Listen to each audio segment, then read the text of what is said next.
Welcome back. Our Super Tuesday coverage continues. There are some big state and local races we're watching tonight, including Congressional District 49, the U.S. Senate race to fill the seat vacated by the late Senator Dianne Feinstein. But joining me right now are political analyst Laura Fink and Cole Marting, who's membership director with the San Diego Young Republicans. Thank you for being with us tonight. We appreciate it. Let's start out with Proposition 1, $6 billion plus for mental health beds and housing. I just want to start out, how important is this to the governor?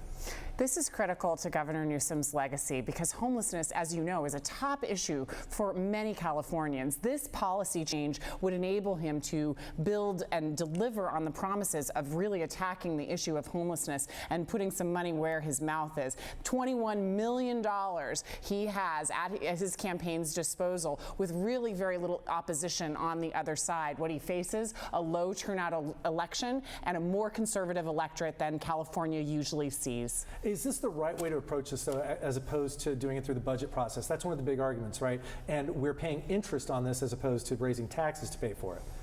Yeah, I mean, it's been an interesting proposition right now, and we're seeing that there's some gaining of momentum in opposition of it, right? The governor has spent millions of dollars in favor of this proposition, and in fact, if it doesn't pass, that might just be a canary in the coal mine for a potential recall of Gavin Newsom. Is there any chance of that taking root? We went through this once. Do you think there's any chance we could go through another one? Well, with a potential President Trump at the top of the ballot, you could see Republicans really turn out in favor of recalling Gavin Newsom, especially with the Republicans' support of a lot of independents lately in the polls. Do you see something like that making it to another, even to pass the threshold to get to another election? I mean, a recall, it was a special circumstance within the pandemic, but I think with the 2-to-1 two times the registration in California and the amount of money that would take to mobilize that, you'd have to have some deep pockets somewhere willing to do it. All right, let's talk the U.S. Senate race. We have, right now, the two lead dogs are Adam Schiff and Steve Garvey. Do you see it playing out? That's what the polls have said. Is that who we're going to see in November? We'll start out with you. I have no doubt that's who we're going to see out in November. Now, there could be a crazy situation where a second Democrat ends up getting into that general election. So let's say that happens. I have no doubt that there's going to be a bloodbath in that general election on the Democrat side. But I am confident that we're going to get a Republican into that general election. There is some thought that Adam Schiff's campaign was a little cynical and talking about Steve Garvey a lot to raise his profile.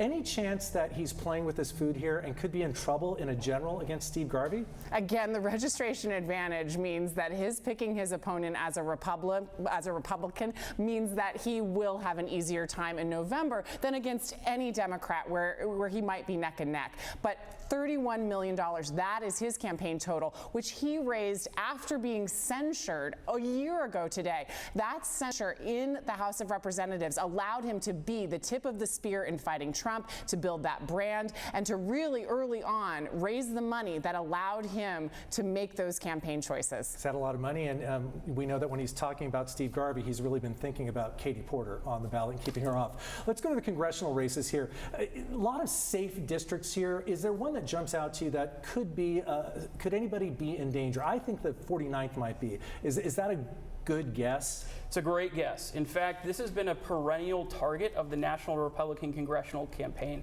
You know, it's been targeted pretty much since 2018. This is one of the riskiest districts that Democrats currently hold, and there's a slate of 4 really strong Republicans that have a really solid chance of getting into the top 2 position to take on Congressman Mike Levin. Mike Levin's turnout has decreased every election since he first won. Is he eroding support? Is he really in jeopardy of losing this seat? Well, it seems to lean Democratic, this particular district, as it has been drawn. But Cole's not wrong. It really does depend, though, on who the Republicans select to face him. If they pick someone who is an arch conservative, it may not square with the district and the swing voters. So those 4 candidates and who they are really matter. Do we see any big changes happening in the state legislature? We know California's got some issues, a big budget deficit. Homelessness is a big issue. Do you see voters doing anything to shift the power balance in Sacramento? You know, it's been tough, no doubt, for Republicans for many years now in Sacramento, but there could be a potential to gain a couple seats here or there, especially when you have someone as prominent as Donald Trump on the top of the ticket, which we have no doubt he's going to end up there in the general election. That could really boost turnout, especially for the very conservative folks and even some of the moderates in November.